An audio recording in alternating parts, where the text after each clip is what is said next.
Oromoo ko otuun waa siif dhaame akkam na hubattaa gaafitti gaafadhaa na jalaa dubbattaa waan anan siif ta'e ati silaa beektaa meeqa gatiin kiyya meeqa naaf herreegdaa sirnaa siif galeera akkin siif dadhabe ifa siif ta'eera akkin siif agabe jireenya waldhaa namaan gallakkisaa bu'aa bayii ulfaataa walxaxaa rakkisaa akkan hunduma isaa siif jedhee simadhu ni beektam Oromoo gad baasee himadhu akkanan siif jedhee oliif gad naanna'u balli nama seensee hirrina lakkaa'u akkanan siif jedhee aara galfii dhabu siif jedhee meeladhee akkan lafee cabu akkanan siif jedhee waan meeqan rakkadhu ni beektam Oromoo gad bahee himadhu akkanan siif jedhee qorraawwata lamu aduudhaan gubadhu ni beektam Oromoo gad baasee dubbadhu siifan damdamadhe rakkina ciccimaa meeqa gatiin kiyya Oromoo naaf himaa laga meeqa ce'ee tabba meeqa ba'ee ansiifannee bodde ansiifan beela'e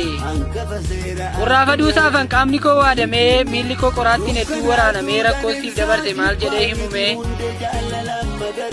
ansiifan simadhe bokkaadhaa fi cabbii baay'ina rakkoo koo alakkaa'u rabbii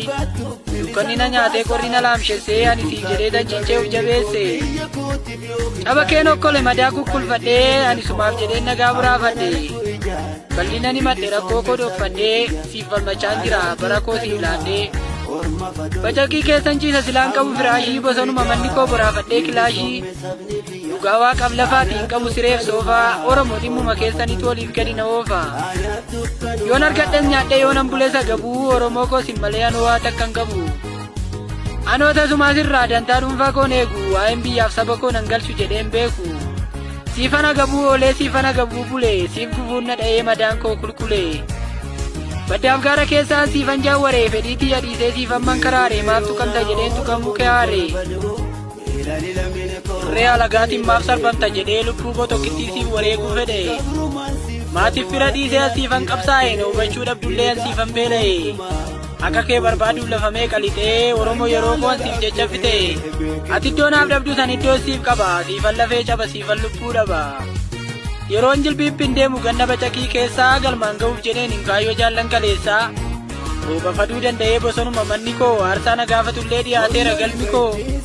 deemsa karaa dheeraa gufuu fi qoraattii beelaaf deebuu simadhee ofitti